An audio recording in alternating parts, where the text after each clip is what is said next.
So now, having talked about the mission of Meadowbrook and the mission of life groups, the overarching what we're about in connecting people to Christ and His church, growing them as disciples to be disciplers, and equipping them to serve through missions, ministry, and worship, all to glorify God. We've spent some time talking about what we do, what we're called to do. We're never going to quite reach a point of fulfillment where we can go, hey, we've connected people to Christ enough, we can be done with that, or we've grown enough people as disciples, or we've served enough. We're never going to reach that point of being done with the mission. It's the overarching what that drives everything that we do. But the question now is going to be, how do we do it, and then what specifically do we do next? So we're going to talk about the how this week, and we're going to talk about the specifics next week.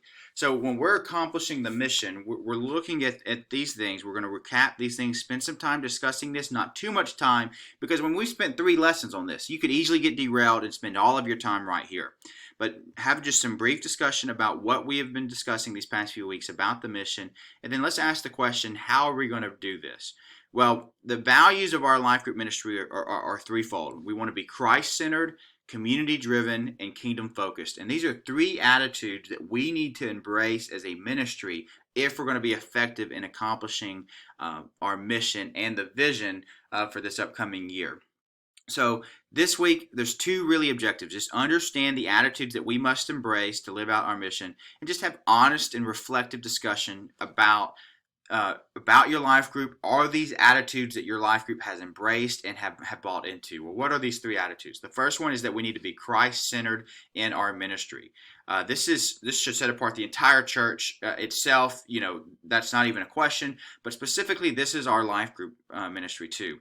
Our life group should center around the person of Jesus Christ. Our conversations the Word of God should be on the forefront, and our encouragements to one another when we're speaking to people in encouragement, we should be pointing people back to Jesus Christ and the Word. We can talk about work, we can talk about vacation, we can talk about kids, Alabama, Auburn, investments, what we like to eat. We can talk about that anytime.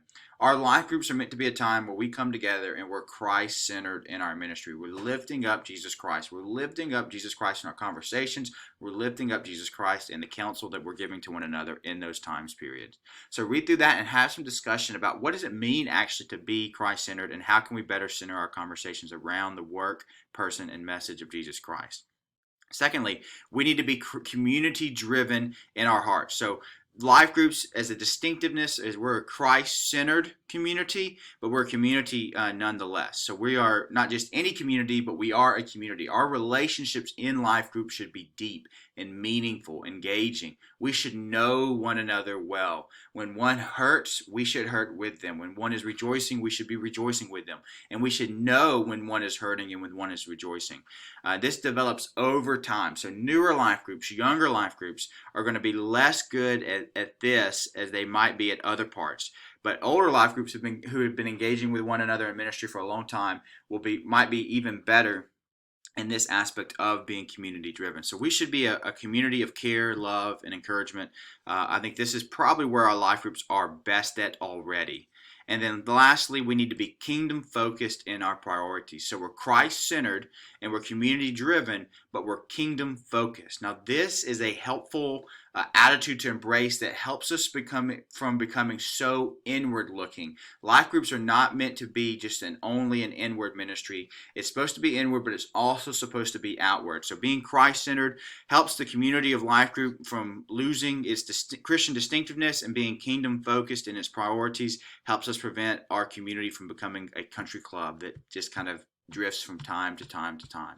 So an easy temptation for us to fall into is really just to grow complacent in ministry and lose sight of the fact that there are other people in your age group. And that's if you're young, that's if you're in your 30s, your 40s, your 50s, your 60s, and your 70s and 80s. There are other people in your age group who are longing for the gospel of Jesus Christ and the community that we know and enjoy. And we need to be kingdom focused enough to look for those people and to try to engage them with the gospel in the community. So our life groups must develop a culture of evangelizing the lost, discipling one another, and multiplying groups so that the kingdom ministry of Meadowbrook might expand. I don't care about growing Meadowbrook. I don't care about growing the life group ministry. I care about reaching lost people with the gospel and connecting them to meaningful community. And this happens when we engage in evangelism, engage in discipleship, and engage in multiplication. We need to make sure that we're not just grow complacent and grow comfortable with the norm, what we know and experience and are comfortable with, but press forward towards the uncomfortable kingdom ministry of God that he has called us to. And we need to be people who live with kingdom purpose. Now, that's not an easy conversation to have with life groups. I know it is difficult, but being kingdom focused will help drive us forward. And when we've been there for 10,000 years, we will be thankful that our life groups were kingdom focused in our priorities.